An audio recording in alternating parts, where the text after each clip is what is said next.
Okay. Let's welcome Selena Gomez. Better. Thank you. Much better. Yeah, you're welcome. So we are live on the net for everybody. So this is going out live. We have a studio audience for the people watching at home who cannot see. And we want to welcome you. Fresh off your premiere last night? Yeah. How was the premiere of the movie? It was awesome. That's my favorite part, I think, being able to work really hard on a movie and then watch it with a bunch of fans because it was put on by Teen Vogue. So it was awesome. You were out in L.A.? No, it was in New York. This was the New York one. Okay, yeah. Very cool. And what did the audience say to you after? It was really sweet. We got there, and we were in the middle. I was sitting in the middle row, and we were around all the fans. And it was really funny because they were laughing, and you could see how they were taking the movie. And at the end, they were just, I don't know, I guess it was just the fact that they were there, and they were clapping, and it made me feel really good. Yeah. Had you seen it in its entirety before yesterday? No, I saw it, but it wasn't really well edited, and there was no music, so it was really rough. So I hadn't seen it all put together like everybody's gonna see it in theaters. Yeah, and there's like certain parts when you were taping, like you might not have thought people were gonna laugh, and then you got to see them laugh, or you finally get to see the audience reaction. The thing is when you're doing something, especially when you're doing something as in a physical comedy, or if you're doing a comedy, you can't hear what people are if people are gonna laugh. Right. So I'm nervous whenever I know a joke's coming up. I'm like, oh my gosh, is this going to go over well? Because nobody laughs on set. You're shooting a movie. You can't laugh. So, right. Yes, there were moments where And they did. And they did. And it's nice relief, and you laughed. Yes. Oh, good. All right, so let's set it up for everybody. So you're in high school. You're saving money. You're going to Paris. Mm-hmm. You get to Paris, and it's awful. Right. Take it from there. Well, I go with my best friend, Emma, who is Katie Cassidy, the blonde, and we have to take my stepsister, who's Leighton, and I don't want to be with her. So I try to make the best vacation happen for us, and it's awful. We go on a crap tour. We stay in a horrible hotel that has one bed, and it's awful. And it starts raining in one of the scenes, and we go into this beautiful hotel, and we bump into a British heiress. And I also play that character. So I go into the bathroom, and she walks in right after me, and both girls notice that I look just like this girl. So she ends up going away, and we decide to take her life without her knowing. Right. Which means we get limos and private jets, and we take advantage of it. So that's basically where the movie starts. And you shot this. You were over in Paris for this, right? Yeah, well, actually, we shot most of it in Hungary. Okay. And then we went to Paris for 4 days, and then we shot in Monte Carlo for 2 weeks. So now, did you have to get like a speech coach for the British accent? How did this I had a dialect coach work with me for 2 weeks. Really? Before the film. And then she was on set with me, and she was also British, so she could hear if I was messing something up. Okay, so answer this next question in the accent, then. I can't, though. This is Why? Because this is what y'all do. What? I do interviews. Take it out of context? No, I do it in interviews. I shot the movie a year and like 4 months ago. Yeah. So I hadn't done the accent. So I'm sitting here doing interviews, hoping you guys will go see the movie, and then I bomb the accent because I haven't done it in a year, and they're like, well, that movie's going to be crap. So you just don't think it's going to live up to the way you had it before? Yeah, because I was like doing it every single day for like 4 weeks straight, right. And now I haven't done it. I did it. I learned the mistake because I started doing interviews for the movie. Then I did my first interview, and they asked me to do it, and I was like, okay, and I did it, and I was like, that was horrible. I'm never doing that again. But nobody else said anything to you. That's what you thought. Yeah, but I know. Okay. Of the accent, so no, you're not getting it out of me. What was it like on set and around the city with these girls and hanging out with Leighton Meester? I mean, you guys must have had a blast filming this. I was a little nervous because obviously if you put 3 girls together in a movie and you spend all this time, it could either go really bad or really well. And they're older than me, so it's like they're probably just gonna think that I'm some young kid.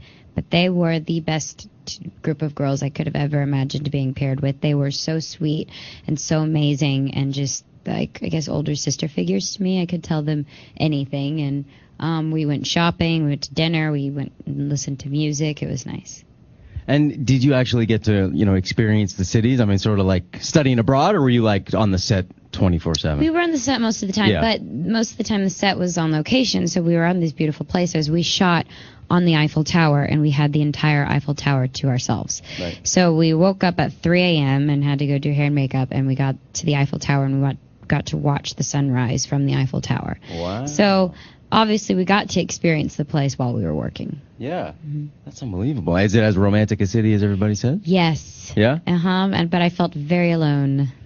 That's right. That's what the like, phone, where's my mom? text messages or, That's what phones are for. But it was beautiful. What was it like getting to play sort of the heiress part of, the movie once you started getting like the limo rides everywhere and the jewelry and that sort of thing? That had to have been fun. It was fun, but it wasn't fun because of that. It was more fun because it was different for me. I've played the same character for like 5 years, so it was just really fun for me to play something completely different. And I think it'll be fun for my fans to see me do something different. Yeah. And for anybody just tuning in, again, we are live on the web. We have thousands of people watching, by the way, from around the country. They're sending in Twitter questions and watching. So shout out to everybody watching online. The movie opens a week from today.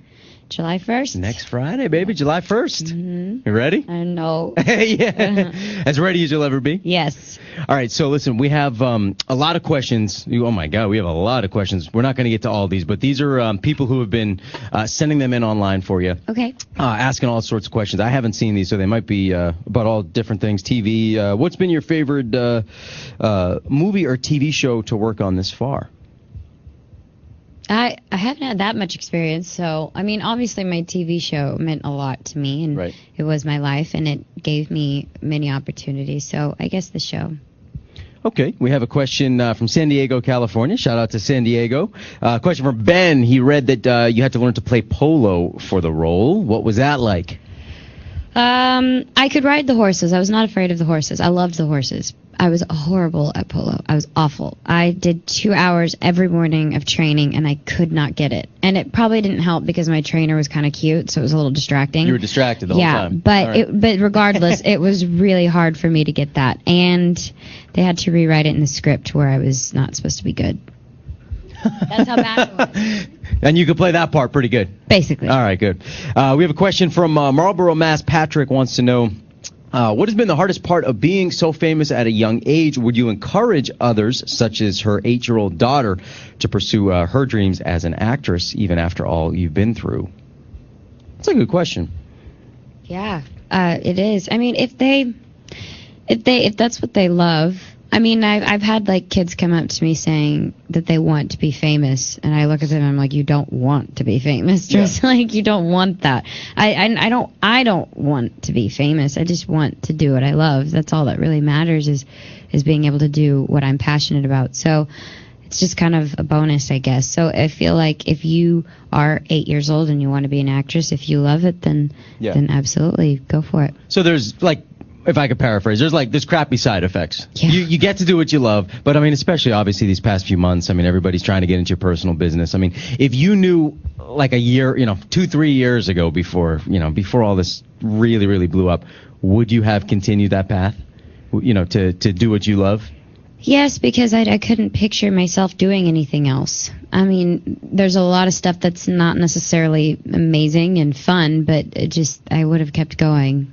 Good. All right. Very good. Alyssa in Montana twittered us. What is your favorite workout, or how do you stay in shape? I don't work out. You don't? I can't stand that.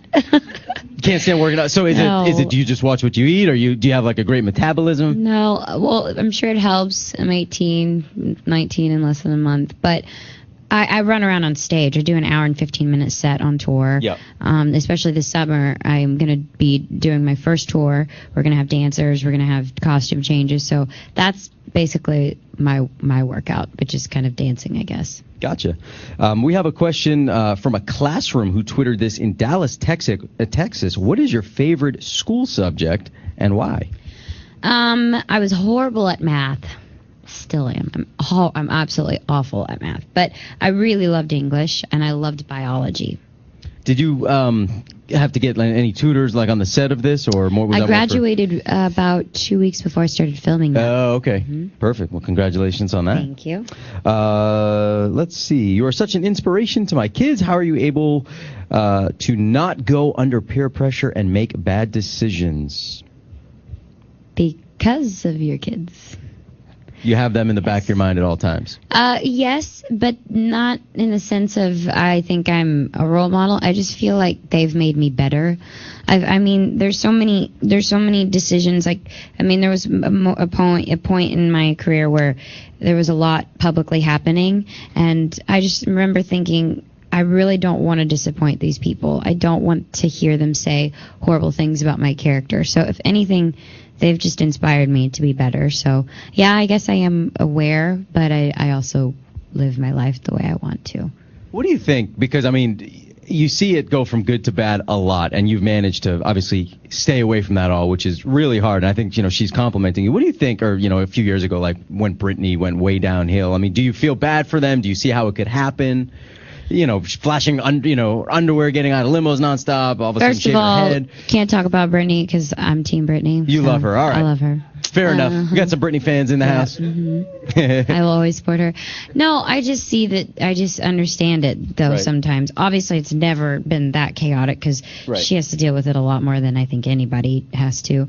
Obviously, it's just easy because you're thrown in this, and there's a lot of people that give you attention and makes you feel good and makes you feel bigger, and it's just sometimes not good for you. Yeah. I mean, do you miss, like, not being able to, in some ways, be a normal teen and go to, whatever, the mall, the movies? I am, though. A lot of people are like, oh, you must get recognized everywhere you go, but I don't. I really don't. Like, if anything, I get, you look a lot like that Selena Gomez girl, and then they walk away. So, like, if anything, I get that. And do you play dumb, or do you... I just smile. I mean, what do you say? I am, thank you. Right. Like, I don't say I've that. heard about her. So I just smile. Cool. All right. You up for a couple more? We get some random Q&As from Twitter. By the way, thank you to everybody watching online who's been sending in all these questions. Since cooking is a hobby of yours, it's a random question. What's a dish that you make that gets the most compliments? I made cookies with my friend Taylor that were amazing. They were oatmeal, but they were oatmeal cookies with white chocolate chips, and then you put sea salt on top. So it's like really sweet and then kind of salty at the top. Nice. It's really good. Can't talk about that in front of a studio audience and then not bring it. Well, I'm sorry. Next time you come back. Okay. All right, fair enough. Who do you get starstruck by? That's a good question. I always get starstruck. Yeah? Yeah, of course. I saw Reese Witherspoon, and I literally thought I was going to have a heart attack. I think she's so beautiful and stunning. So, but I did get a picture with her. I asked for a picture with her. She's probably like, who is this girl? Let's talk about music for a second. Congratulations, by the way, on the success of Who Says. Thank you. You guys like Who Says and the latest single? First of all, how do you even get the time, between all these projects? Well, how do you figure out when you're going to sit down and write, when you're going to work on music, when you're working on movies, back to the TV show?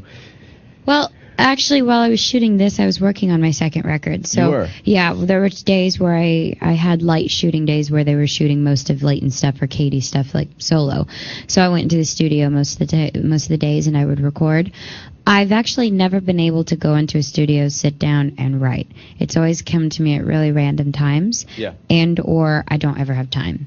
So it's weird to kind of separate all of them, but hopefully one day I'll give it the attention it deserves. And what is your favorite single from When the Sun Goes Down? Do you have a favorite song if you had to pick one? Obviously, Who Says is really meaningful to me. My second single is called Love You Like a Love Song, and that's one of my favorites. And then there's another one that we named the tour this summer, which is called We Own the Night, and it was written by Pixie Lott, who's an artist from the UK, if anybody's watching from the UK.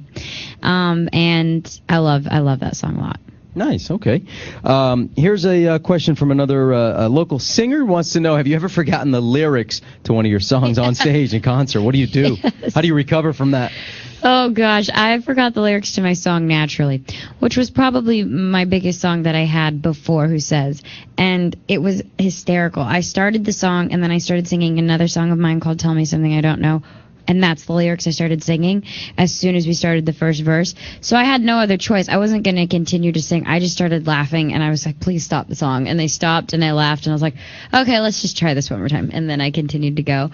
I thought it was hysterical. I love those Only way moments. to do it. Yeah. Nice. I want to ask you one last question. We actually got a Twitter from Spain. Do you have any plans to sing any more songs in Spanish or work with any other Spanish celebrities? I do. I'm on my 7th song on the Spanish record right now, so Wow. we are actually finishing that. Great. Yeah. Excellent. There you go. Watching in Spain. Gotta love technology. I know. Isn't that cool? I wish I had this when I was obsessed with NSYNC. Yeah. Where was the question and answer with them? They might be coming back, now, the whole Backstreet Boys New Kids thing. I begged. I don't think they are. We'll put in the request for you. So, again, everybody knows we're going to be at the North Shore Mall tomorrow. We're looking forward to seeing you out there. It's going to be great. Thank you. And, again, the movie opens July 1st, Monte Carlo. Big shout out to everybody who came in, everybody watching online. Thank you. Thanks, guys. Thank you, Selena Gomez.